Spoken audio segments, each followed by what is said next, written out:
Sjá dreggjan á ferli neðan vor. It has been several long months on the road. The first signs of snowfall accost us on our approach to Strand, largest of the trade cities on the Val-human borders, and our last collection before returning to the capital. Several days ago, the sun simply came to a stop in the sky. Though during these long winter days, none of us can be certain how long it has been this way. Some of the men in the caravan have taken it as a dire omen. I am not quick to superstition, but I myself will be glad to be done with this year's rounds. We have been warned by stranded travelers about brigands on the path through Ridgehorn, our road home. Our captain seems unconcerned. Perhaps he is as eager as I to be done here. We will rest here this day and inquire further when we speak to the governor.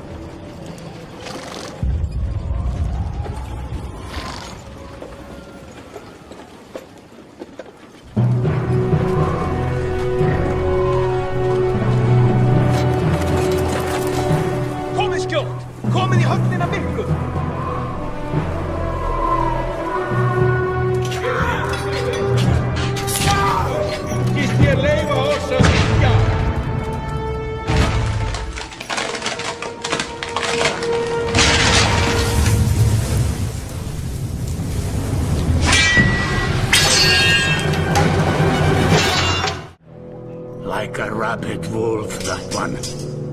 How did it come to this? We fool ourselves believing that peace will last. My grandfather built all this from a poor fishing village, you know.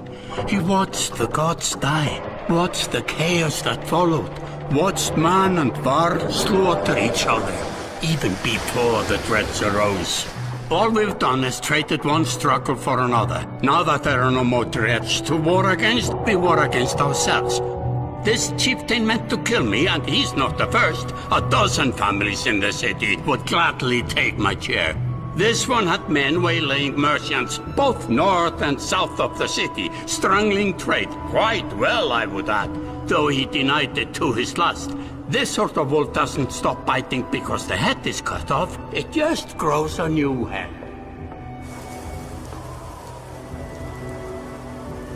I am in a bad way, my friend.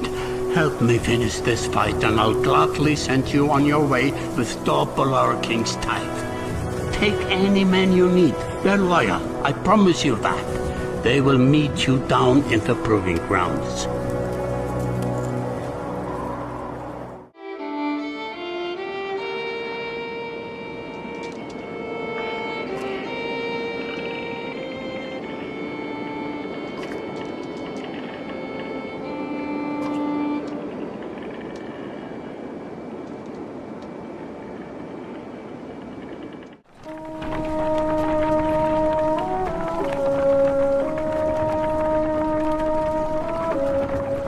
We approach a city that only Varl have seen and cross a bridge that only Varl could build. Let us hope that we are the only unwelcome visitors to pass.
martyr hér á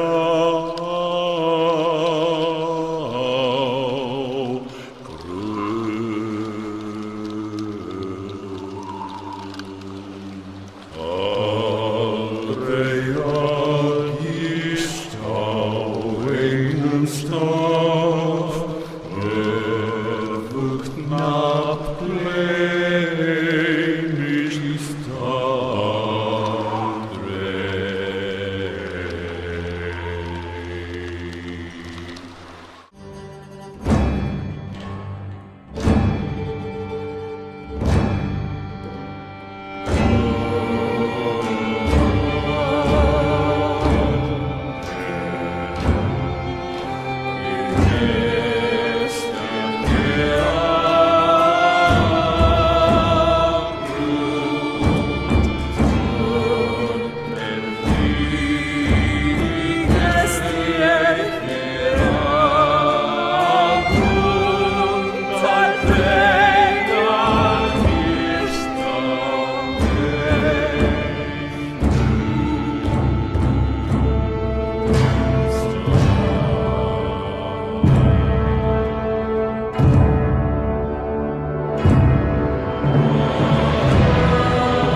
When the sun stopped in the sky, life continued as normal.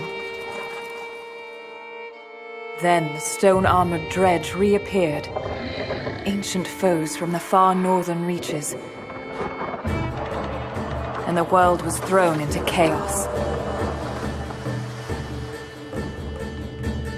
Giant Varl defenders were slaughtered, their strongholds destroyed.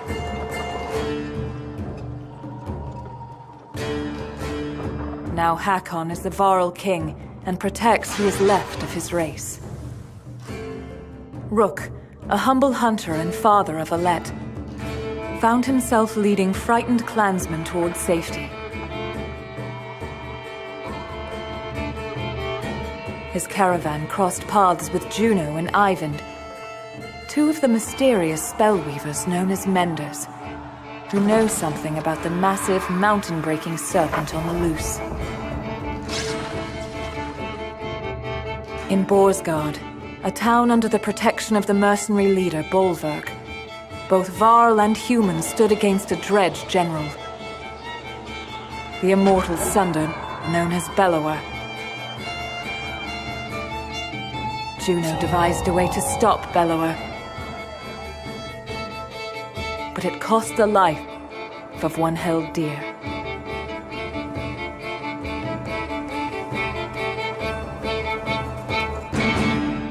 The saga continues.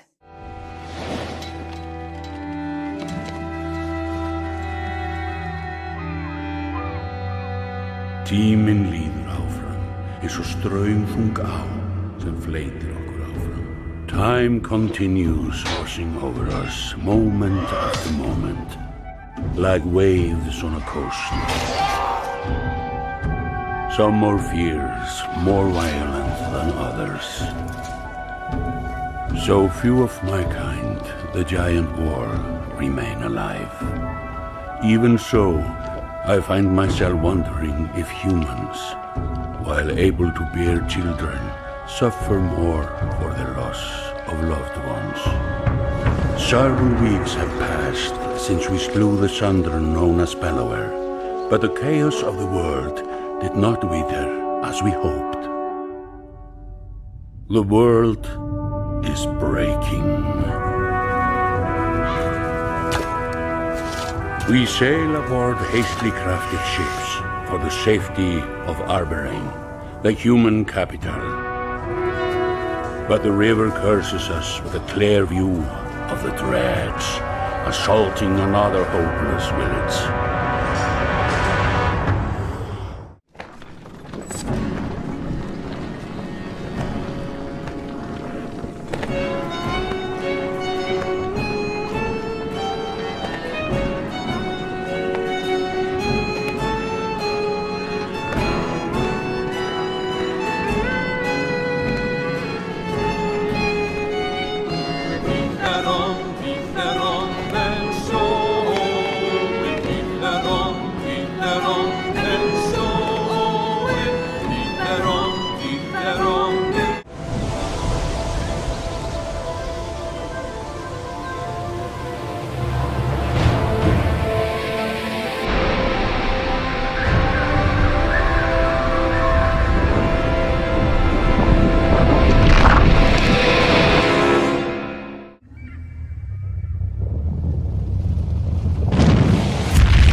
Threads unwind. Our intentions gone. Our fates laid bare. We are forced to change, pulled in new directions. For good or ill, we cannot know. How far do the echoes of our struggles reach? What can we expect from our efforts in this breaking world? Our answers, the reasons for our journey, lay just beyond these walls.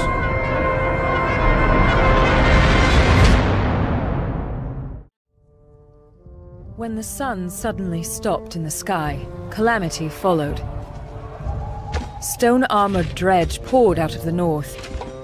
A darkness bled across the land, and a world-devouring serpent carved chasms in search of something.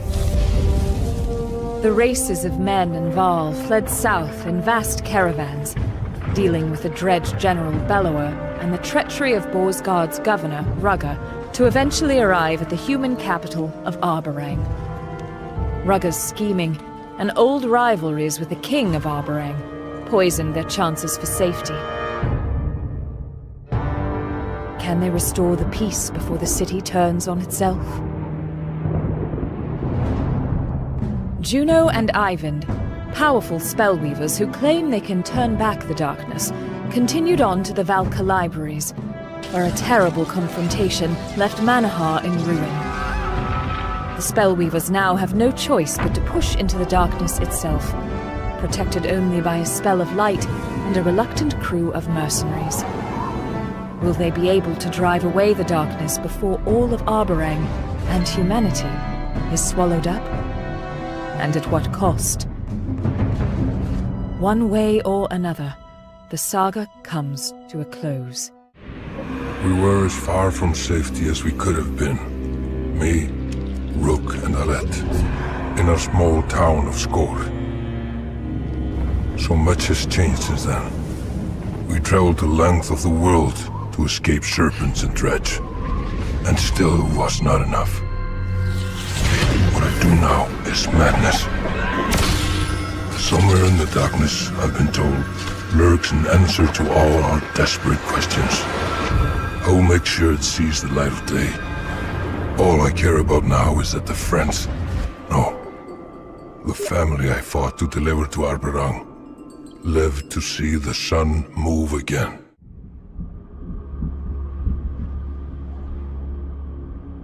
The darkness hasn't responded to anything I've tried so far. Damn you, Juno! How did you... I can't give up.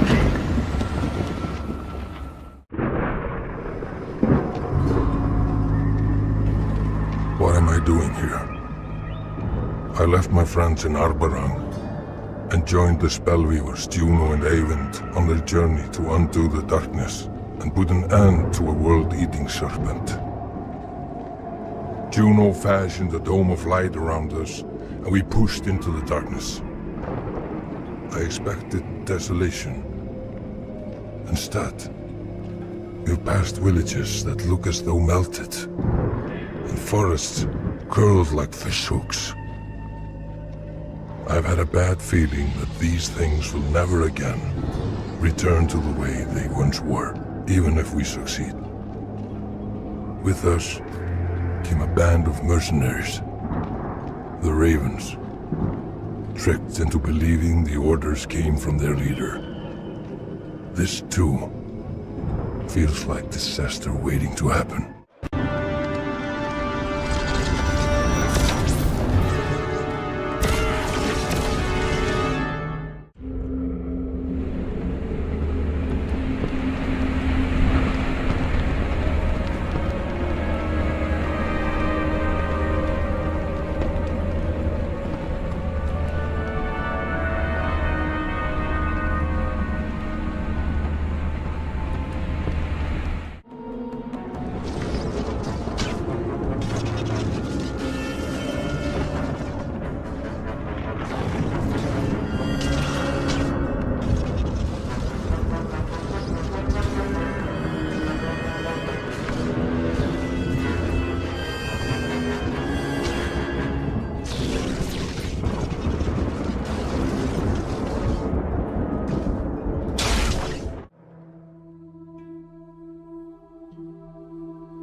This will be more easily shown than told.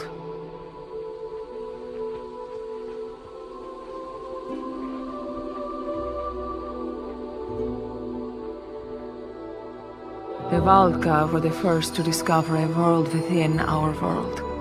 The inner earth, with its own lands, people, and sun. A source of power far greater than our own. Eyvind was the leader of the Valka, brilliant, born with a mind devouring itself. I studied in secret to heal those wounds, and in time, we grew to love each other. But meddling with minds is forbidden, for reasons already clear to you.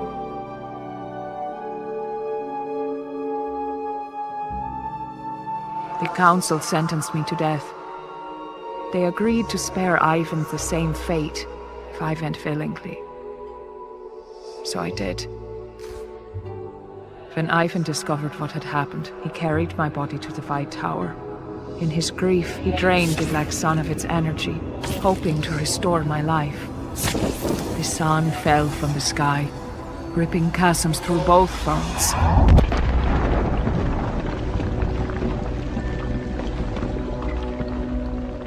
The serpent slithered out from its shattered egg, half-born, and the darkness within spread. I had become the new vessel for its power. When we reach the White Tower, and Eyvind releases my energy, The sun will move again, and the darkness will return to where it belongs.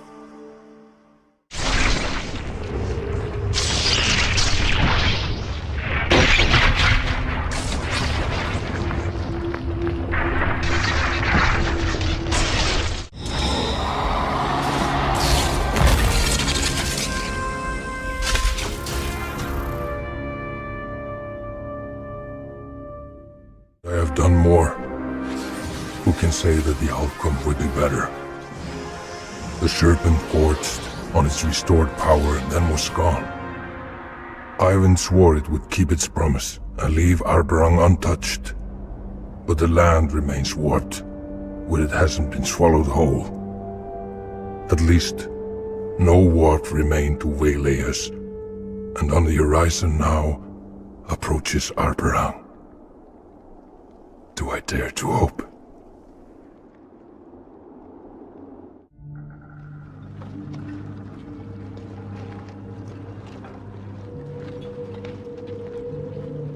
This is the place I see in my dreams. This is where I helped my father build our house.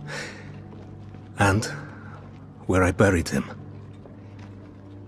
This is where I met Altis, my wife. And Ivar, my best friend. And this is where Alette was born. I'm home.